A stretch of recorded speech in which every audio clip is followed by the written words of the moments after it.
It's the last day of February 2025, and as we head into March, the old saying about it coming in like a lion, well, it might be delayed a couple of days, but I think there's a lot of truth to that. What I'm watching on this Friday afternoon is snow, but in a very limited section of the U.S. I'll show you exactly where that heavier snow is headed. Lots of wind. It's windy here as I'm recording this, and it affects much of the Midwest and the Great Plains. Heavy rain is eventually due in the central U.S., connected with a pretty potent storm system. We'll take a look at the upper air charts and also show you how that's going to impact what looks to be a multi-day severe weather, springtime thunderstorm severe weather outbreak in the deep south and eventually in the southeastern U.S. So as always, we'll take a look at the entire U.S. here and put the visible cloud loop in action here. And it's a fascinating system. Most of the country is pretty clear, but there are clearly two swirls going on. One is up here in the Great Lakes states. It's very obvious. And another one, it can be seen spinning off the coast of California down there on the bottom left of your screen. If we take a look at the 500 millibar flow on top of that, we have a trough of low pressure stretching through here, a couple of vorticity maximums here, and another one of those vorticity maximums right in the center of that low, and that's circulation I was just showing you. And since we did have a question about those vorticity areas, what I can show you on this map, this next map, color codes it a little bit better. So it's almost the same exact map, except now the colors are the areas or streams of vorticity. And so remember I was saying a couple of shows ago that spinning was really what vorticity is a combination of shear and curvature. Both of those can cause that in the atmosphere. So what's interesting is that you have a low like this one here. I'm going to change to black on my ink color. You have a low like this one here, which all the spinning is right in the center of what is obviously a curved low pressure center, and much of that is derived from that.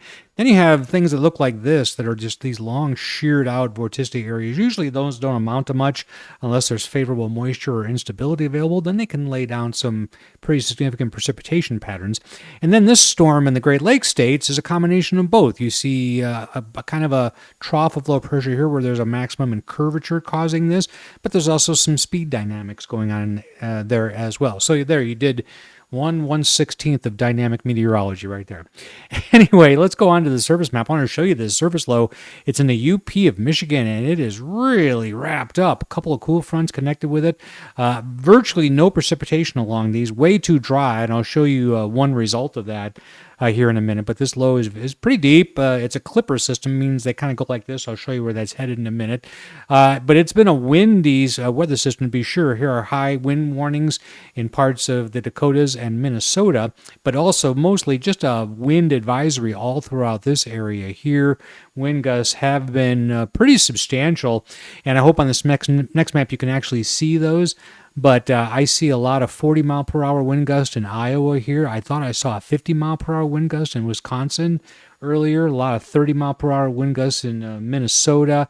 And like I said, down here where I'm recording this, we had a 29-mile-per-hour wind gust, and I can hear every minute of that outside my door and my window here. Now, when it's very dry like this and very windy, and this time of year when the vegetation hasn't really grown in yet, this is often an issue where outdoor burning is a problem. So a red flag warning is in effect for much of the same areas where the stronger winds are located or where they've had a combination of slightly dry conditions. So that red flag warning, they usually expire in the early evening and then maybe reissued later on the next day.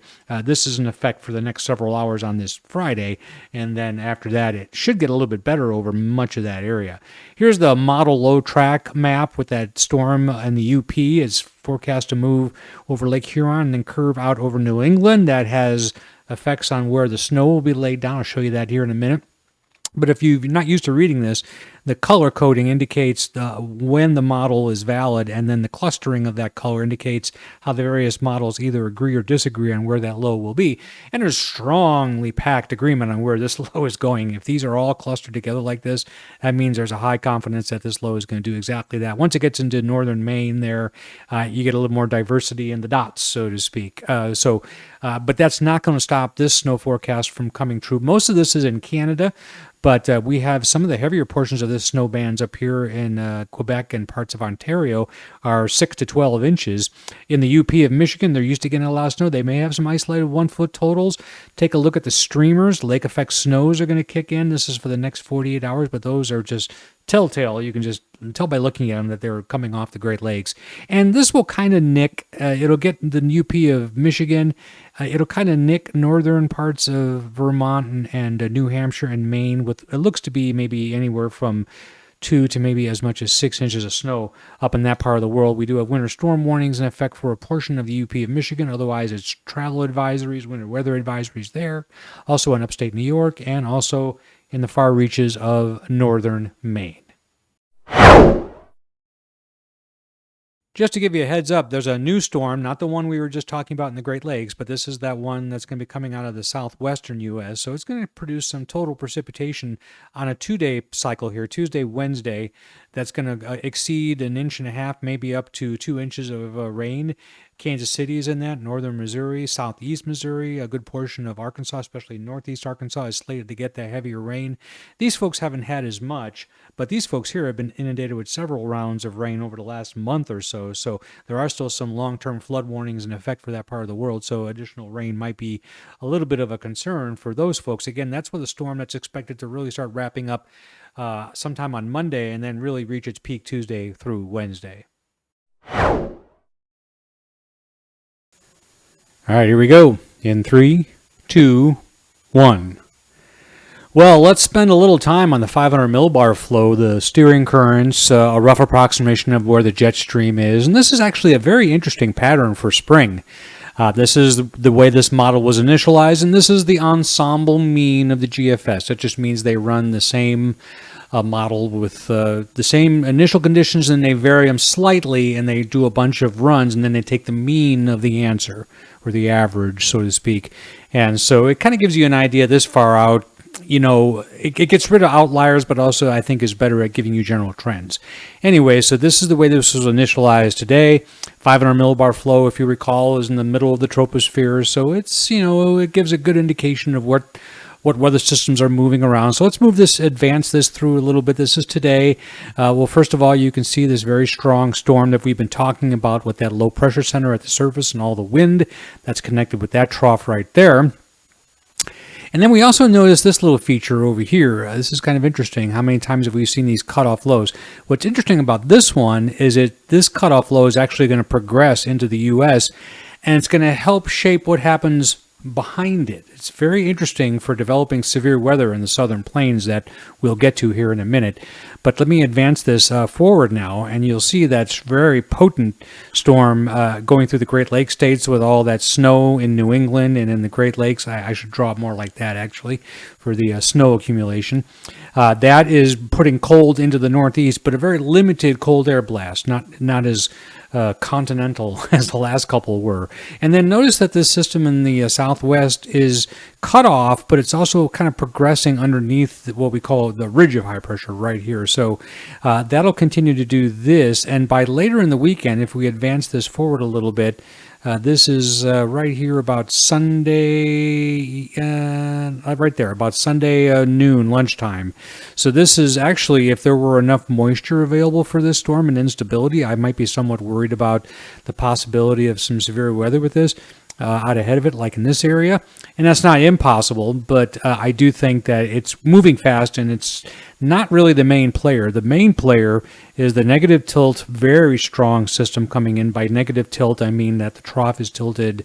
I keep grabbing the wrong tool. Sorry about that. The trough is tilted this way, and the stronger winds are coming in behind it like that. That is always a bad sign. Again, it helps to develop really potent storm systems when you see a jet stream configuration like that. So we go off here, that's Sunday, and now we'll go into Monday. That's Monday morning, Monday afternoon. And by the time we get to Monday evening, this has become a system to deal with. So we see a strong jet stream, strongest right over the El Paso area there in Texas, and a lot of flow diverging out ahead of this, like this, causing uplift in the atmosphere, strong maximum in the winds right in this area here. So this storm, it has textbook severe weather outbreak Britain all over it. And then if we go forward here into the next day, Tuesday, so here's about noontime Tuesday. So basically this zone right here, and the SPC has outlined this pretty well. And again, I'll show you in just a second, where they're expecting a severe weather outbreak. And there could even be, it's kind of interesting, I haven't really pulled the trigger on this locally yet. I live in southwest Missouri, but this part of this low right here kind of intrigues me for Tuesday. It's not this main severe weather area, but sometimes it surprises you. So, I haven't pulled the trigger on a special discussion for you folks in southwest Missouri yet, but I'm thinking about it maybe for tomorrow. Anyway, this is obviously the main game right here, and it looks as if, I'm kind of in a storm chase watch, where I would actually consider traveling to eastern Arkansas, let's say, for a storm chase on Tuesday. But we'll see how all that unfolds. Anyway, let's go on and talk a little more detail about that severe weather. Well, here it is, the severe weather outlook as issued by the Storm Prediction Center. This is the chance of severe weather within 25 miles of any point. So this shading here is the 30% probability, and then the outlying shading is a 15% probability. And that, for this many days out, is pretty significant, actually. So you saw on the 500 millibar loop what that storm was capable of. So it's something definitely to keep an eye on. And as usual, this has shifted more north than yesterday's forecast, and expect a little more realignment issues here of these forecasts before all is said and done. But the general gist of it, I think, is pretty much true. And then this thing moves east and affects everyone from Washington, D.C. all the way down to northern Florida on Wednesday. If we show you some probability, this is the SIP severe weather threat. This just pattern matches with analogs going back to when the certain wind and instability conditions were the same. What happened? That's the whole idea. This combines all threats. Severe weather would be, large hail, tornadoes, and wind gusts over 60 miles an hour. So what's interesting, and as I was kind of hinting at in the previous little 500 millibar flow, is that in the past there have been some severe weather reports up here, even though the main emphasis on Tuesday has been here. So, and I live here, so I'm just kind of watching that carefully. As far as a tornado threat, the same pattern matching. Notice there's a little bubble in southern Missouri, just saying, but that's, I think, due to one outbreak, not even an outbreak, maybe a tornado report. But the bulk of this is definitely been down here in Louisiana and Mississippi. I might be inclined to put that tornado threat more up into this area. It'll depend on the return of instability. And then Colorado State also puts out a very similar kind of probability map. I didn't have time to label this, but there's a lot of agreement here. In fact, the Storm Prediction Center's 15% outline almost exactly matches that. And again, this upper level low that's going to be sitting here, it's not unheard of to have severe weather break out in this area. Not as robust, but perhaps significant for some people. Anyway, as I said a few seconds ago, I'm in storm chase mode for eastern Arkansas on Tuesday. I'll bring you other videos updating that particular situation as the next few days unfold. Thanks for watching this edition of Weather to Watch. It comes out every other day, or as the weather necessitates. Please remember to share this with your friends, subscribe to the channel, or at the very least, like what you just watched. Thanks.